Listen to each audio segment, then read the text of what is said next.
ಕೆಂಪೇಗೌಡ ಅಂತಾರಾಷ್ಟ್ರೀಯ ವಿಮಾನ ನಿಲ್ದಾಣ ಅಂತಂದ್ರೆ ಇದು ಬಹಳ ಇಂಪಾರ್ಟೆಂಟ್. ಅದರಲ್ಲೂ ಕೂಡ ಸಾವಿರಾರು ಅಲ್ಲ ಲಕ್ಷಾಂತರ ಜನ ಇಲ್ಲಿ ಪ್ರತಿದಿನ ಓಡಾಡುವಂತ ಒಂದು ಏರ್ಪೋರ್ಟ್ ಇದು. ಆದ್ರೆ ಇಲ್ಲಿ ಇದೇ ಏರ್ಪೋರ್ಟ್ ಅಲ್ಲಿ ಸೋರಿಕೆ ಆಗ್ತಾ ಇದೆಯಂತೆ. ಮೇಲ್ಛಾವಣಿಯಿಂದ ಹರಿದಿರುವಂತಹ ನೀರು ಮಾನ ಇಲ್ಲಿ ಹರಾಜಾಗೋಯ್ತು ನೋಡಿ. ದೇವನಹಳ್ಳಿಯ ಕೆಂಪೇಗೌಡ ಅಂತಾರಾಷ್ಟ್ರೀಯ ವಿಮಾನ ನಿಲ್ದಾಣ ಡ್ರೈನೇಜ್ ಹೋಲ್ ಒಡೆದು ಇದೀಗ ಈ ರೀತಿಯಾಗಿ ಸೋರಿಕೆ ಆಗ್ತಾ ಇದೆ. ಏರ್ಪೋರ್ಟ್ಗೆ ನುಗ್ಗಿರುವಂತಹ ನೀರು ವಿಮಾನ ನಿಲ್ದಾಣದ ಟರ್ಮಿನಲ್ 1 ನಲ್ಲಿ ನಡೆದಿರುವಂತಹ ಘಟನೆ ಇದು.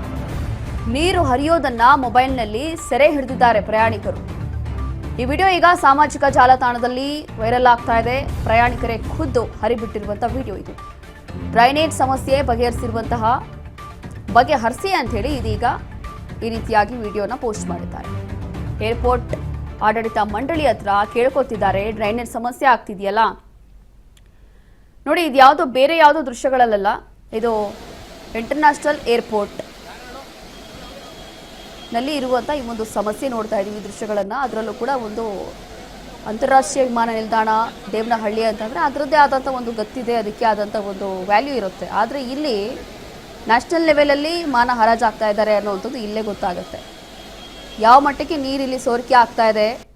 ಇದು ಕೆಂಪೇಗೌಡ ಅಂತಾರಾಷ್ಟ್ರೀಯ ವಿಮಾನ ನಿಲ್ದಾಣದ ಪರಿಸ್ಥಿತಿ. ಈ ಮಟ್ಟಕ್ಕೆ ಇರುವಂಥ ಪರಿಸ್ಥಿತಿ ಇದು ನೋಡಿ.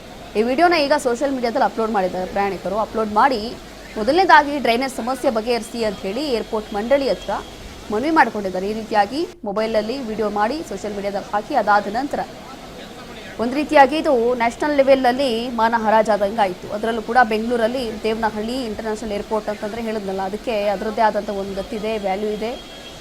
ತುಂಬ ವಿಶೇಷವಾಗಿ ಮಾಡಲಾಗಿರುವಂಥ ಒಂದು ಏರ್ಪೋರ್ಟ್ ಇದು. ಆದರೆ ಇಲ್ಲಿ ದೇವನಹಳ್ಳಿ ಏರ್ಪೋರ್ಟ್ನಲ್ಲಿ ಸದ್ಯದ ಪರಿಸ್ಥಿತಿ ಈ ರೀತಿಯಾಗಿದೆ. ಇದು ಯಾವುದೋ ಬೇರೆ ಯಾವುದೋ ಹಳ್ಳಿಯಲ್ಲ ಅಥವಾ ಬೇರೆ ಯಾವುದೋ ಸಣ್ಣ ಪುಟ್ಟ ಕಟ್ಟಡಗಳಲ್ಲ, ಇದು ಇಂಟರ್ನ್ಯಾಷನಲ್ ಏರ್ಪೋರ್ಟ್ನಲ್ಲಿ ಇರುವಂತಹ ಪರಿಸ್ಥಿತಿ. ಹಾಗಾಗಿ ಈ ಒಂದು ವಿಡಿಯೋ ಇದೀಗ ಪ್ರಯಾಣಿಕರು ಸೋಷಿಯಲ್ ಮೀಡಿಯಾದಲ್ಲಿ ಅಪ್ಲೋಡ್ ಮಾಡಿದ್ದಾರಂತೆ. ಅಪ್ಲೋಡ್ ಮಾಡಿ ಈ ರೀತಿಯಾಗಿ ಡ್ರೈನೇಜ್ ಸಮಸ್ಯೆ ಆಗ್ತಾ ಇದೆ, ಮೇಲ್ಛಾವಣಿಯಿಂದ ನೀರು ಸೋರ್ತಾ ಇದೆ, ಡ್ರೈನೇಜ್ ಸಮಸ್ಯೆ ಮೊದಲನೇದಾಗಿ ಬಗೆಹರಿಸಿ ಅಂತ ಹೇಳಿ ಇದೀಗ ಸೋಷಿಯಲ್ ಮೀಡಿಯಾದಲ್ಲಿ ವಿಡಿಯೋ ಪೋಸ್ಟ್ ಮಾಡಲಾಗಿದೆ. ಹಾಗಾಗಿ ಒಂದು ರೀತಿಯಾಗಿ ಮಾನ ಹರಾಜಾಗ್ತಾ ಇದೆ ಅಂತಲೇ ಹೇಳ್ಬೋದು. ಈಗ ಇದಕ್ಕೆ ಸಂಬಂಧಪಟ್ಟಂಥ ಅಧಿಕಾರಿಗಳು ಹೇಗೆ ರಿಯಾಕ್ಟ್ ಮಾಡ್ತಾರೆ ಅನ್ನೋದು ಬಹಳ ಕುತೂಹಲ ಇದೆ.